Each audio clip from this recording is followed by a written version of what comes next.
Hi, it's Chelsea, hopping on again to remind our listeners that Quiet Connection is on Patreon. We could really use your support to help us continue creating content and spreading awareness around postpartum mental health. Some things you can expect from our Patreon account are ad-free listening, bonus episodes, and goodies in the mail once a month. Please consider joining. You can find the link on our website, or you can visit patreon.com. Thanks so much. Hi, welcome to Quiet Connection, a podcast dedicated to ending the stigma around postpartum mental health. I'm Chelsea. I'm connecting with Ryann today, host of the podcast Raising Wild Hearts. She shares her journey in healing past trauma and learning to fill her own cup in order to become the confident mom she is today. Let's hear from Ryann. Hello. Today I am here with Ryann. Hi, Ryann. Hey, Chelsea. How are you today? I'm doing great. I got a little yoga session in this morning and it was very grounding. It was exactly what I needed. So I'm doing well. Oh, that's awesome. Yeah. You can come into this with a nice calm and like grounded headspace. That's amazing. Yep. Ryann hosts her own podcast called Raising Wild Hearts.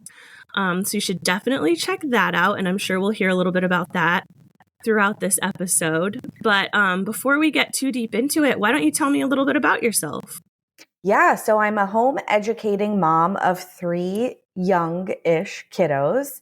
I am, like you mentioned, a podcast host. I'm super passionate about having deep and purposeful conversations. I believe that through our words, we heal, and through being witnessed, there's so much healing opportunity there. I am a multi-passionate soul, so I'm currently putting on a leadership class for girls ages about 6 through 9. I, in a past life, was kind of a coach, and before that, I was in higher education and worked with at-risk youth. So I've always had my heart in children. My first job was a babysitter. And so I've always really loved kids. And I'm here for the kids, and not just my own kids, but our kids as a culture, as a society. I think that we have many, many issues, some of them systemic, some of them based in homes, some of them just based individually. And I think that if we can all collectively, at least some of us, really focus on the world that we're leaving for our kids, then, we're going to make the world a better place just by being here now. Yeah, absolutely. I love that. I'm also I was in education, so we tie that together. I was a special educator. And I think once you're sort of in that field and working with kids, it never leaves you. And you're just always committed to it. So Yep. That's awesome. Who were you before you became a parent? Oh my gosh. I was like dancing on tables at bars, Chelsea. And I'm it's like, who was that person? I was a wild child. I came from, I don't know if I love the term, but a broken home. And my dad threatened to murder my mother, essentially, when I was a 6-month-old in my crib. And he said, and I'll kill her too. And oh so, my God. Yes. So I was born into just kind of a really rough home life. And so years later, my mother, she's a mama bear, and she was like, oh, the hell you will, and so she, in many ways, poured gasoline on that fire and made my mother and my father's relationship toxic, that it couldn't go on. So she divorced him. We left. I never had a relationship with my father. He's since passed. Bless his soul. It blesses, now he's back to home. Hopefully he's worked through that anger up in the ether somewhere. Because he had a lot of it. He lost his first wife in a car accident, and he was just so hurting, Yeah. And so that was, little Ryann, that was baby Ryann. And as I grew into a big kid, I was a people pleaser. I wanted to please my mother. I wanted to please my teachers. I wanted to please everyone other than me. And so I really lost this sense of an internal compass. And so for many, many years, I looked externally to fill up this dad-sized hole that I had in my belly. And so that was through alcohol. It was through, promiscuity when I reached that age. It was through kind of searching for love in all the wrong places. And when I turned 30 and I got married and I started having kids, I went like, wait a minute. And it was one of my biggest awakenings to who I really am. And who I really am is not that person who was searching in all the wrong places for love. Who I really am is a whole, loved, perfect being, at my soul, no matter what. And so it took me 30 plus years to find that out. And, so I think I was struggling. I think I was lost. And in many ways, I still feel lost. There's its own set of challenges that come with becoming a mother. And so I was that. And I was also, I would be called like the life of the party. And I was super fun. I'm like, I remember when I used to be fun. I hate that. I bet you're still fun.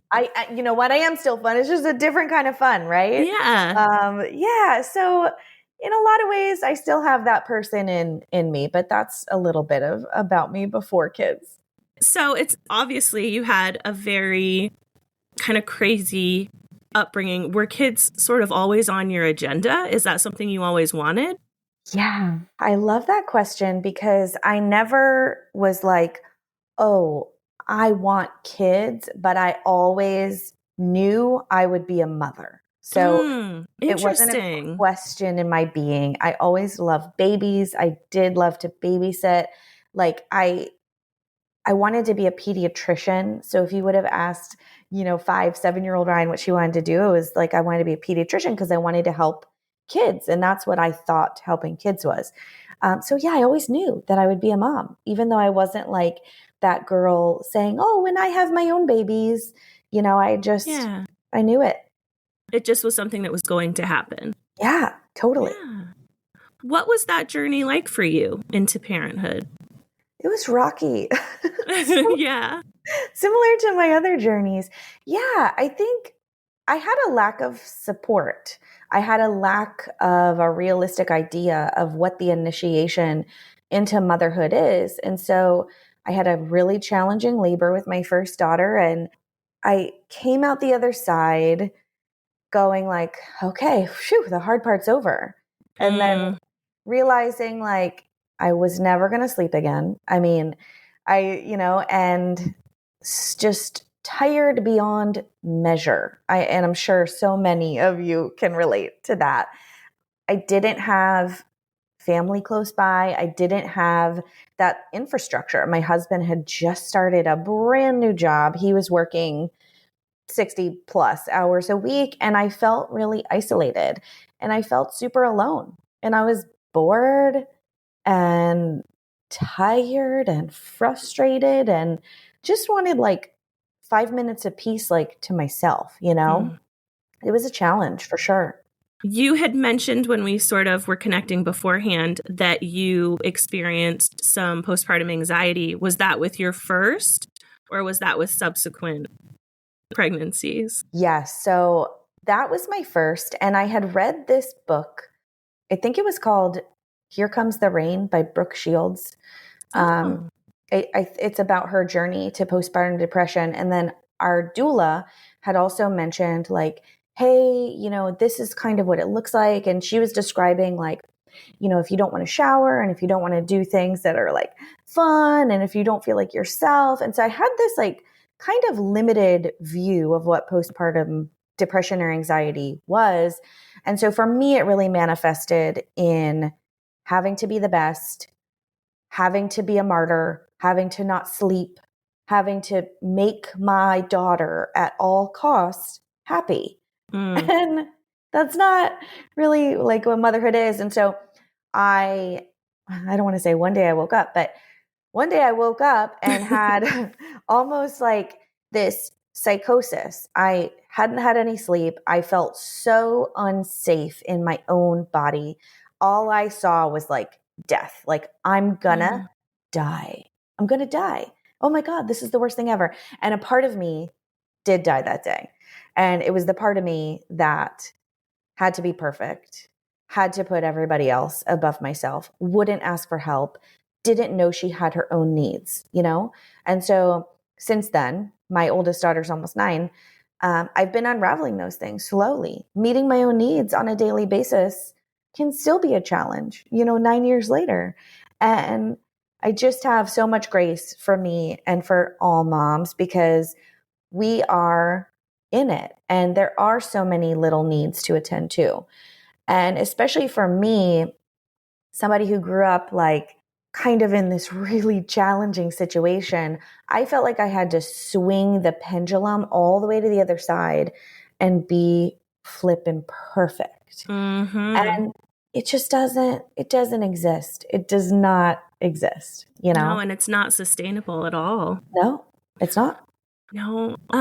Something that you mentioned feeling isolated, and that's something that I hear so often. It's so common from the birthing people that I'm speaking to, that sense of isolation. But then something else I wanted to touch on is you had said you didn't really have family or like a support system.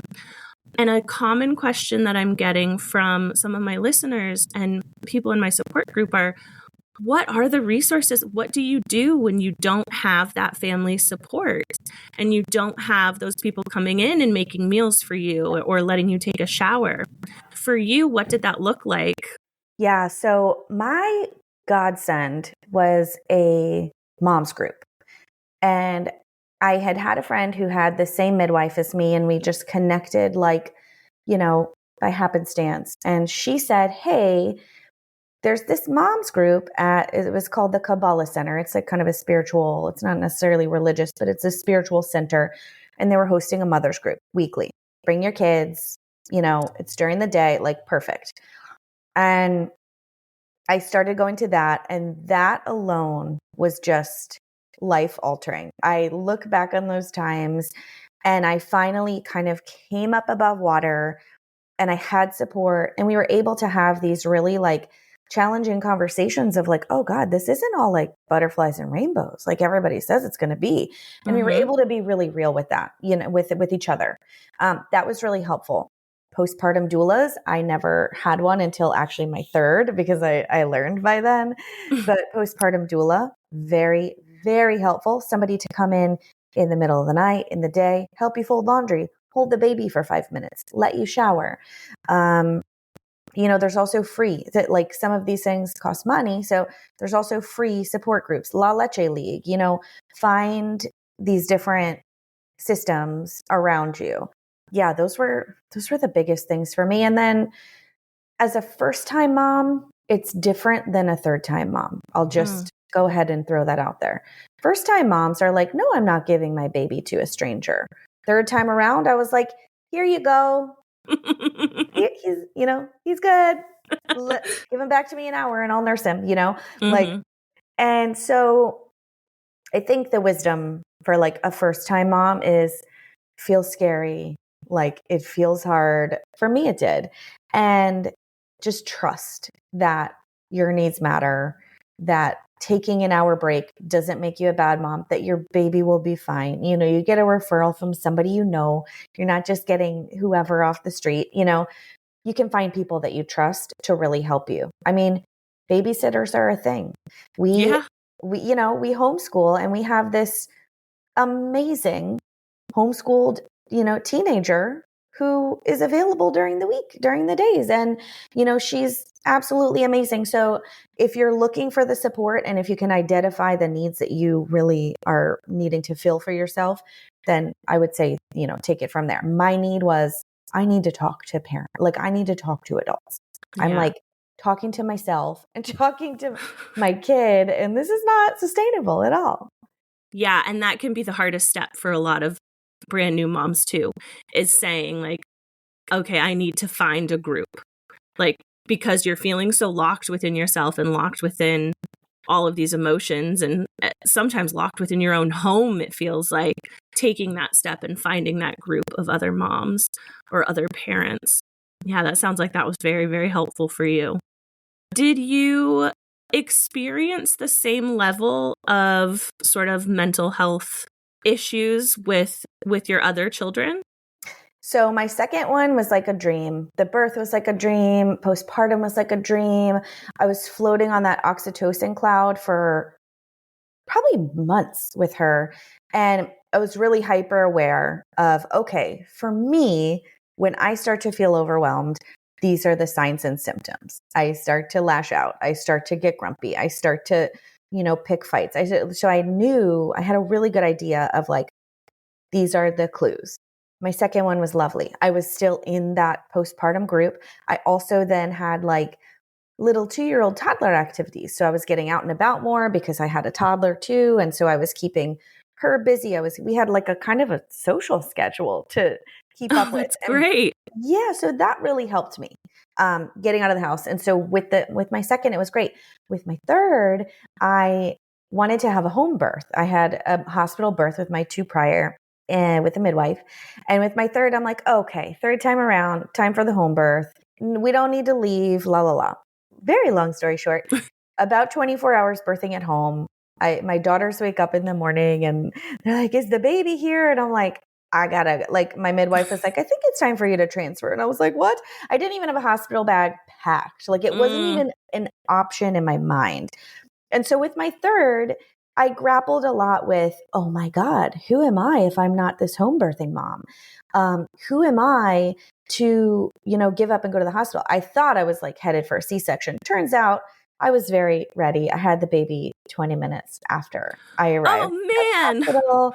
And, I think, I don't want to put it all on this, but I think my team wasn't the best team for me. I think my midwife wasn't the best fit. We had a midwife swap midway, and that's kind of when I hit like this wall of not being able to dilate. So I didn't have that full embodied trust for my home birth. So anyway, so I grappled for a while with feelings of failure and just thinking like, oh man, that really sucked.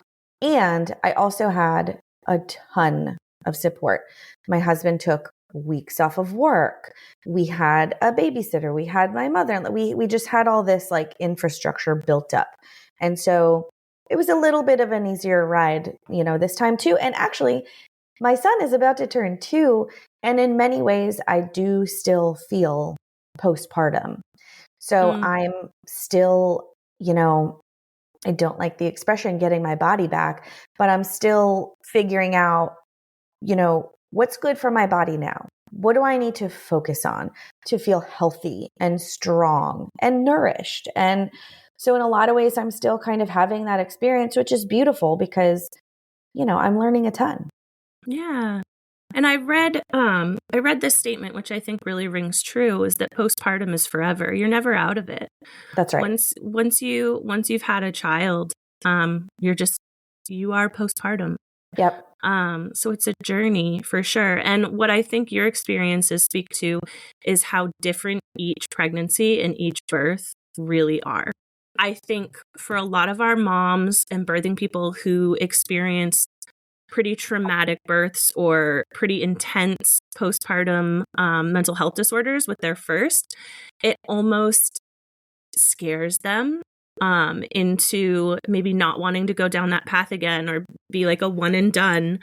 And I am totally not advocating one way or the other. I was a one and done. My kids, I have 2 kids, but they are 7 years apart. I did not want any more kids. I didn't want to go through postpartum mental health disorders again. But your experience does speak to how different it is each time and how crazy that is. That's so crazy on us as women and birthing people. Like you don't know what to expect.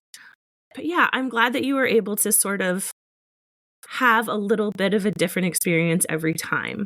You speak a lot to recognizing your needs and recognizing how to fill those needs. I like to use the term fill your own cup.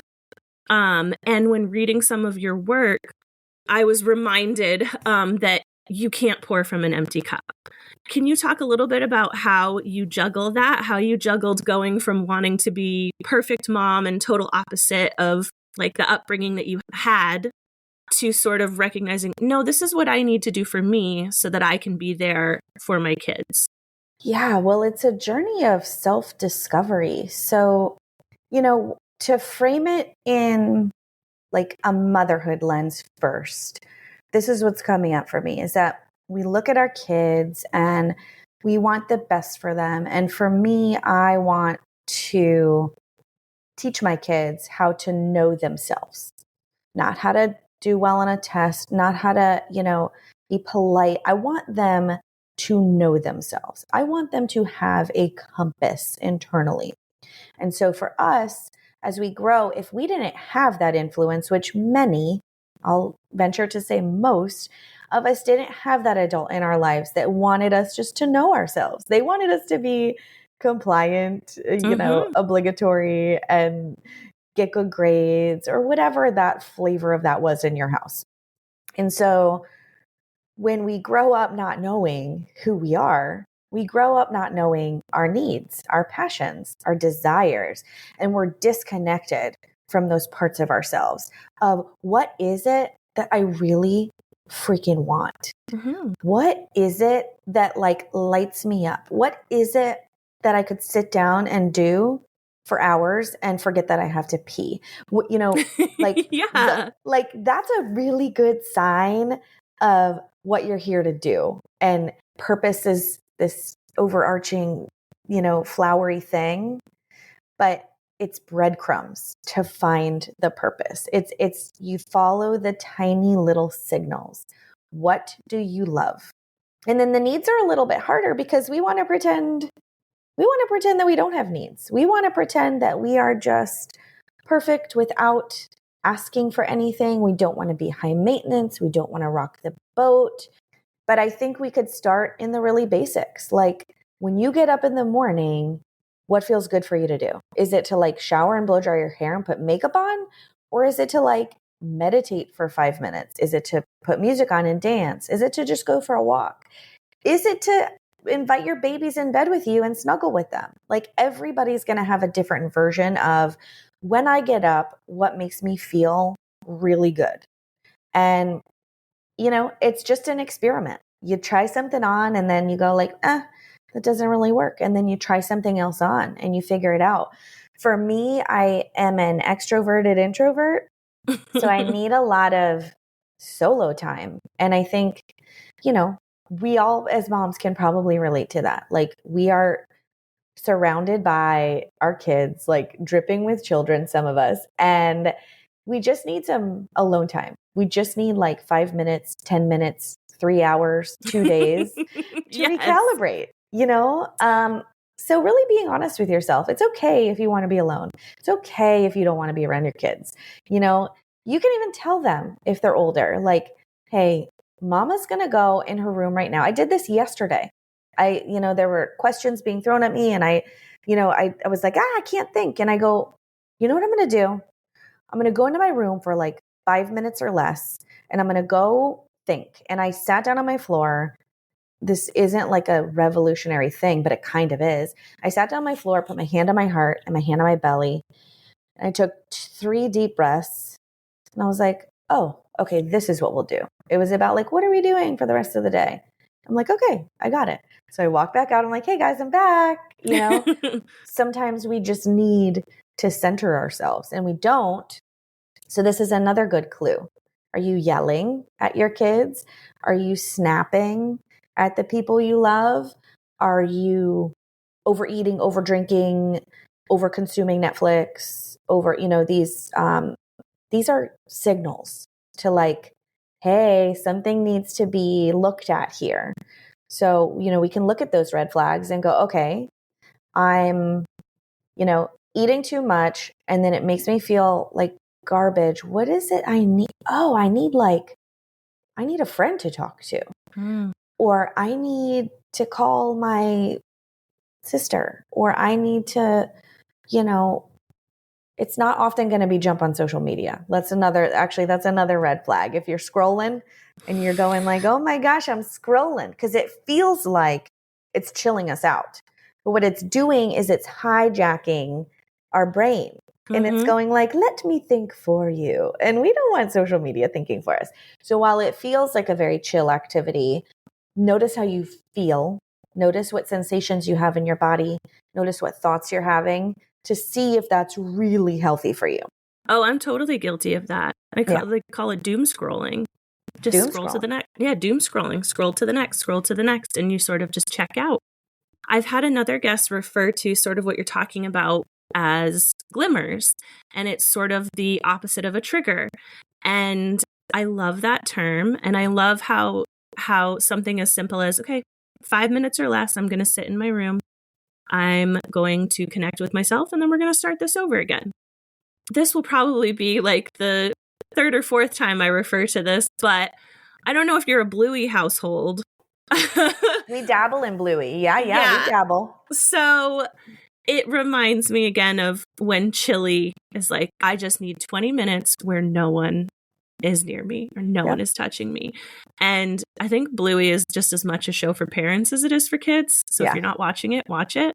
Because it does. It's messages what you're saying. You need to fill your cup. You need to be looking out for yourself, and you need to look for the glimmers, because when you're in the thick of it, especially in the newborn phase, especially with postpartum mental health disorders, it can be so easy to live in isolation. I don't want to say it can be easy, because it's not easy, but it can be very, very difficult to find the glimmers. I'm curious, where does your partner fit into all of this? Where does dad fit into this whole journey?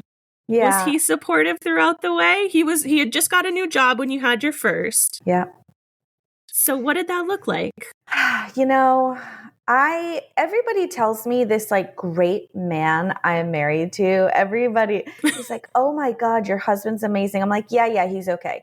But like, he's fine. Live with him. The marriage relationship can be one of the most challenging, because for me, and again, I would argue for everybody, it brings up stuff from our past, and it brings up traumas and beliefs and stories that need to be healed.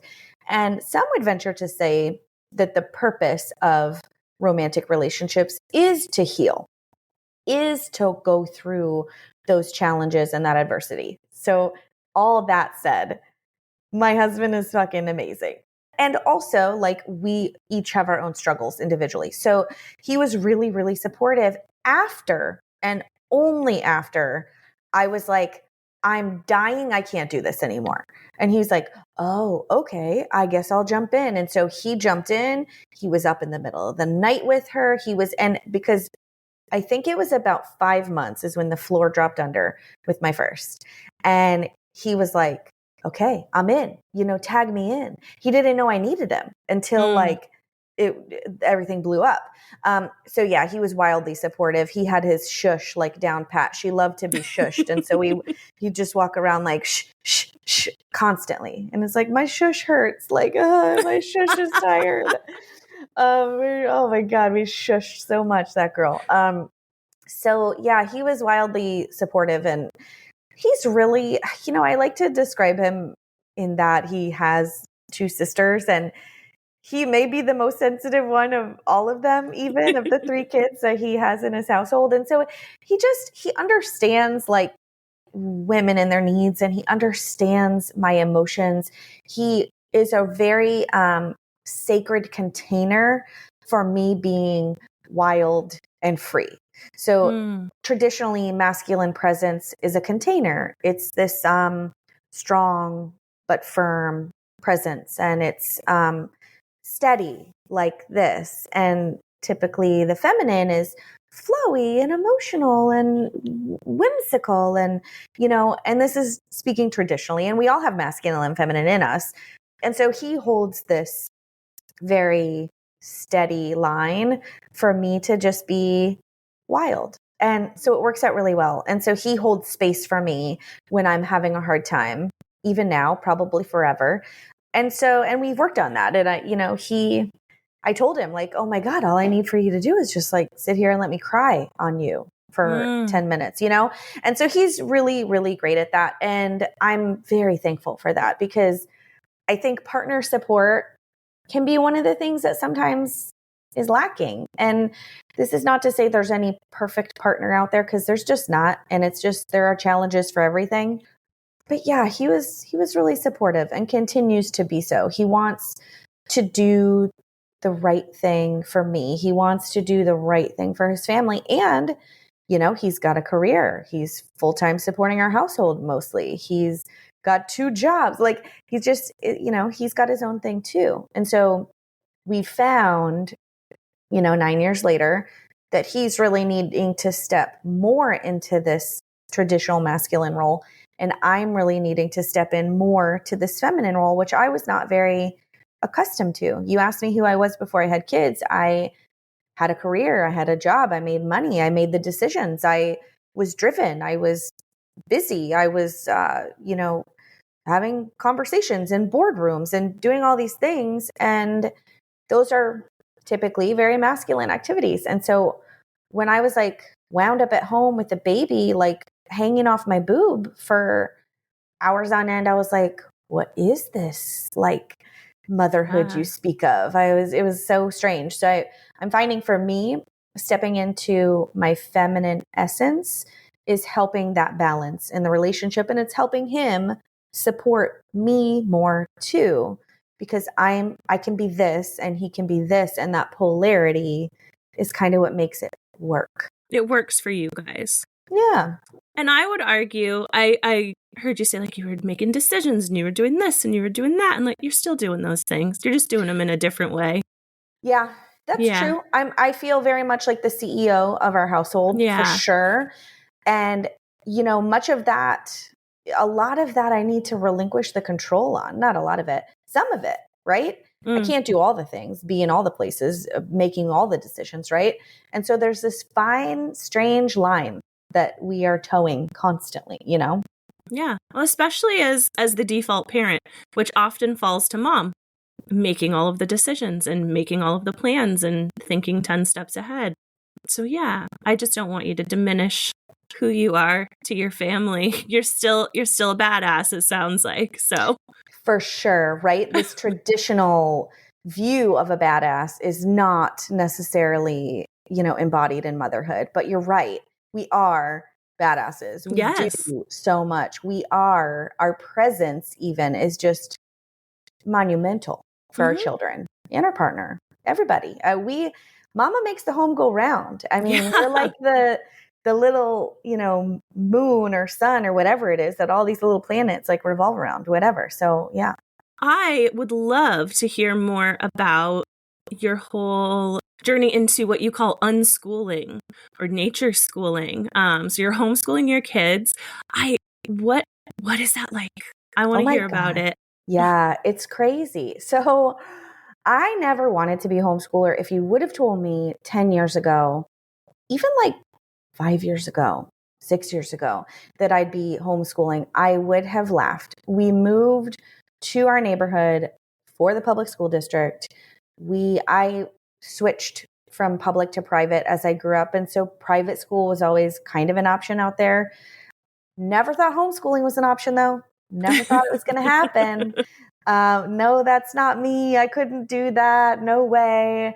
And one day I woke up and again, those days when you wake up and you just realize all of life's mysteries. I was like, oh my God, I'm an educator. And I was reading in one of my past journals I like to like flip back through every now and then and just see how far I've come and, what I'm still working on. Amazingly, a lot of the same themes come up and up and up, these patterns.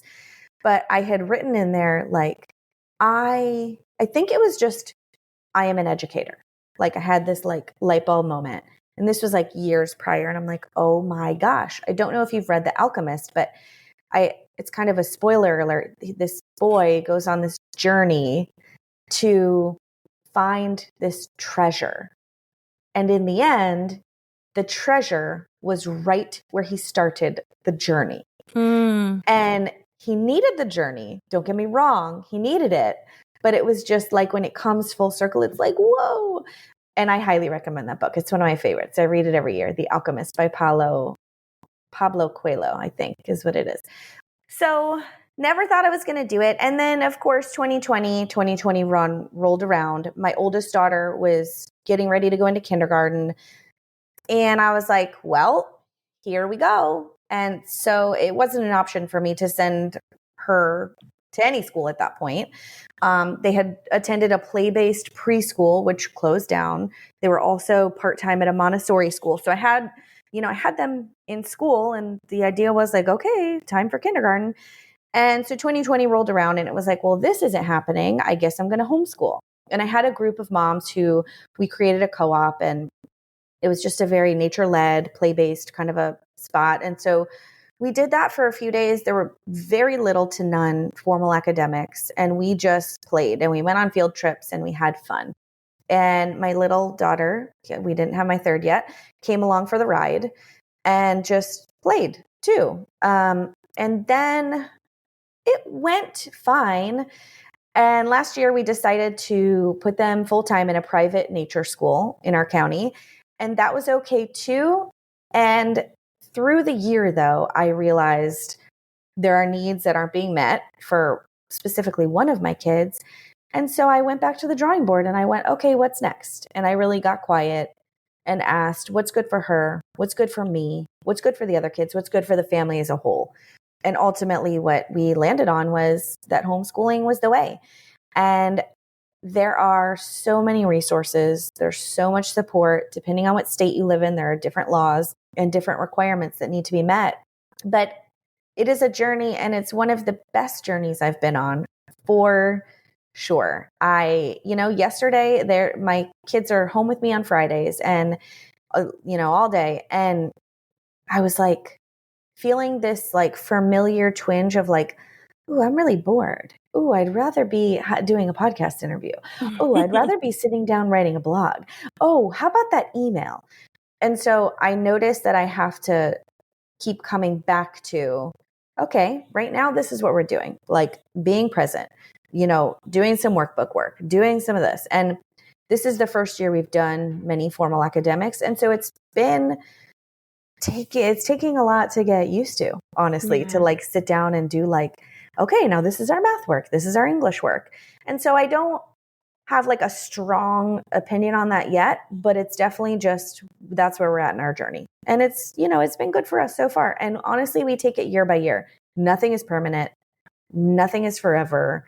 I told them yesterday, I'm like, if you guys ever want to go to school, let me know. Like, you guys are in charge of your own education just as much as I am. I really try and look at, what are they interested in?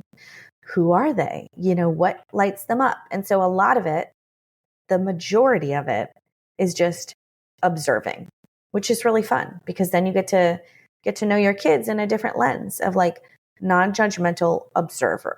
I'm just observing. Mm-hmm. It's not like, oh my gosh, they're not good at English, or oh my gosh, they're excellent at math. No, good, bad, and different doesn't matter. Like, just observation. That's it. So yeah.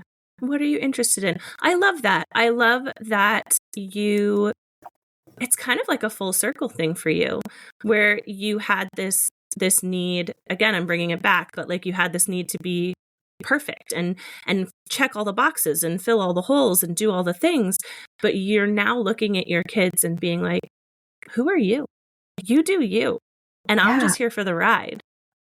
I love that. That's amazing.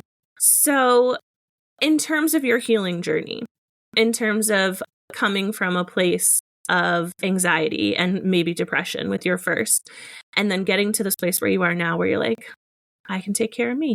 I can take care of me, and I can take care of my kids.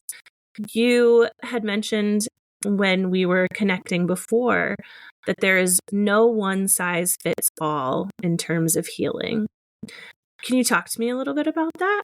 Yeah, totally. So I think the standard protocol is like, okay, you're having some feelings, here's a pill, And I did utilize medication for a short amount of time. I want to say it was between 2 and 3 months with my first. And I didn't love that. But at the time, with this like major floor dropping out, it was like, okay, I'll give it a try. I wasn't opposed to anything, right? Mm-hmm. Nothing is off the table when you're like worried about your life. So yeah, so I utilized medication after I didn't taper off of it. I just like cold turkey. I was like, okay, I'm Oh done. boy. I'm just, well, it was, and it was 2 months. Yeah. I think it was 2.5 months. And I was like going on a trip and I was like, I don't need this anymore. I'm feeling good. And so I stopped taking it. I'm not a doctor, clearly. So, I just don't think, I look back and I go, okay, and retrospect is always, 2020, right? But I look back and I go, okay, what did I really need? There was this stuff that was bubbling up for me. That was old trauma, limiting beliefs. I wasn't getting any sleep. And so I needed this village of support. I needed somebody to talk to. I needed somebody to like cook me some chicken soup and like put me down for a nap. I needed, the community that I found of moms. I needed all these different things. And what happens when we call our practitioners and there's really like 1 or 2 questions asked and then the prescription is written out, what happens is we're urged to not explore where's this coming from, not feel our feelings, and not to ask what's really going on here. So in essence, it's like this Band-Aid. We're trying to stop the symptom. So stop the symptom. And I think that it's just more of a holistic problem where we need to look at all the 5 to 7 facets of our life and go, okay, what's filled, what's empty, what needs to be looked at, where do we need support?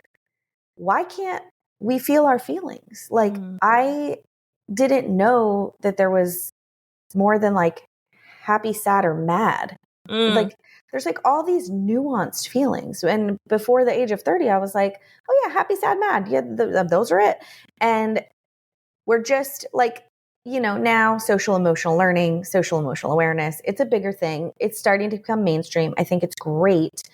And for those of us who didn't have any, feelings training, whether through modeling in our homes or even just like curriculum at school, we grow up and we go like, oh, I'm feeling something. Nope, got to stop it. Stop it right now. Where what needs to happen is it needs to be felt, worked through, processed.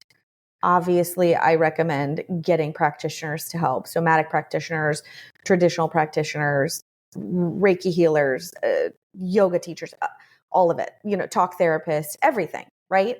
So I just think that we need to look at it more holistically. So for me, what helped after that is going like, okay, it's not just here, take this pill and it'll all go away. It's like, okay, why can't I feel fear without feeling like I'm going to die? What's up with that? Where did that come from? Probably from when I was a baby, 6 months old in my crib and my dad was threatening to kill my mom.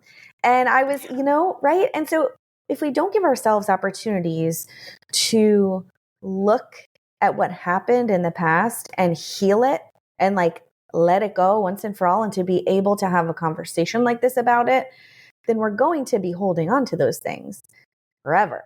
We're going to be passing it down to our kids. They're going to be passing it down to their kids. The old adage is like, when you heal yourself, you heal 7 generations forward and 7 generations back. And I truly believe that we can change the world just by starting at home with us. Like, it's all right here. It's all in our mind, in our heart, in our body. And when we can learn to be in our body and to feel safe in our body and to be here on this planet where we are right now, we're losing that opportunity when we go with this one size fits all approach. So I feel like it's just multifaceted and it's also obviously very different for everybody, Absolutely. Absolutely.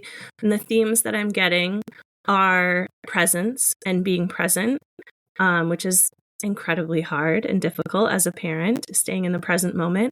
And then a theme that I hear in almost every episode I do is community and how deeply we as birthing people need that community. Yeah, that's beautiful. Presence and community. So I'll kind of wrap it up with a question that I ask everyone. I kind of sort of start every episode the same and end every episode the same, but I always am surprised by my answers. If you could go back in time and not tell yourself the experiences that you're going to go through, not sort of give yourself any warning, but tell yourself one thing in order to get you through. Something that would get you through the hard times without giving away what they might be. What would you tell yourself? I love that question. So I already hinted to this, but it would be in your body. Feel your body. Feel your feet on the ground. Feel your hand on the table. Be in your body. You're safe. You're loved. You're protected. You're held. You're guided. Be here now. Just be here with all of it. I love it. It's that presence thing again. Yeah. And I think that's a message that a lot of our moms and birthing people need to hear. Is there anything that you wanted to hit upon that I did not ask about? So I think when I say we can change the world by starting at home, I'm like this visionary Aquarius, like flowery, like thinker. Girl, Aquarius. Oh, nice. I love it. See, there we go. Love Aquarius. Cosmic connection. That's right. That's right. So I can have this like super woo, like, feel to me because I'm like, oh, we can just change the world by starting at home. And I just want to anchor in like the truth and relevancy of that. Because if we look outside, if we turn on the news, if we look on social media, we can see this divisiveness. We can see people fighting over the argument of the day.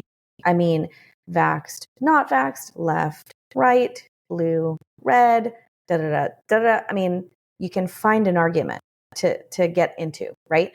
When we realize that we don't need to look out there, it's the conflict, the argument is with our own selves. Like we are having these, challenges in our own minds, in our own experiences, in our own homes, with our partners, with our kids. We're, picking fights or doing this and doing that. And so I really do believe that like the new world, a better world, a more conscious world does start within the four walls of our home.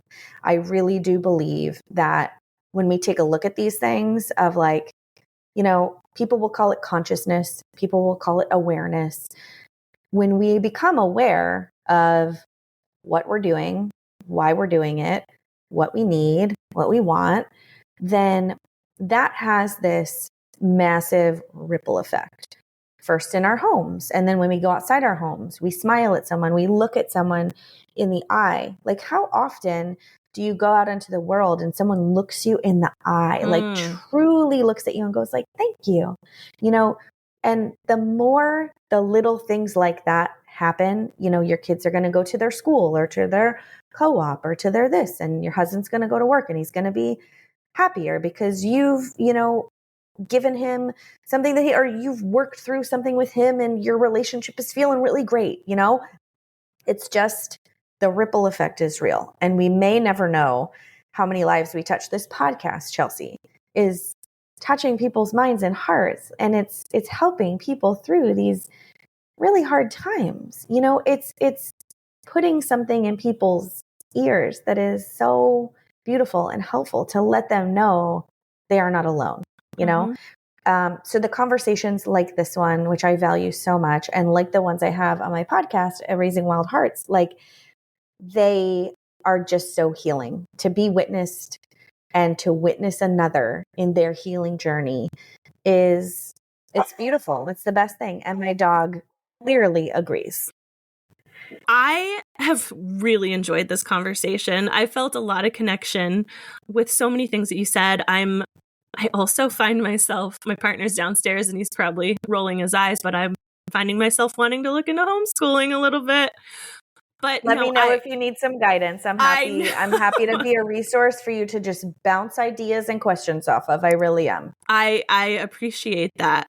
But no, I really appreciate a lot of what you said. I think a lot of our listeners are going to resonate with a lot of the things that you said. And a lot of our new moms are going to pull some things that they really need to hear. So I super appreciate you coming on. I'm so glad that we connected, and everybody check out Ryan's podcast, Raising Wild Hearts. And yeah, just thank you so much for joining me. Thank you, Chelsea. It was so great to be here. Thanks for the work you're doing. It's important. Thanks again to Ryann for joining me. I loved our session. It reminded me to be present and acknowledge my needs as an individual, not just as a mom. If you want to follow along with us on Quiet Connection, you can find us on Facebook, Instagram, TikTok, and Threads at Quiet Connection or at Quiet Connection Podcast. You can support our community by writing a review on your favorite podcast platform and sharing our episodes on social media. You could also consider becoming a Patreon member and gain access to things like bonus episodes, ad-free listening, and goodies in the mail once a month. If you'd like to share your personal journey, you can reach us through our website, quietconnectionpodcast.com, or by email at quietconnectionppmh@gmail.com. Join us next time when another story is told and you realize you are not alone. I see you.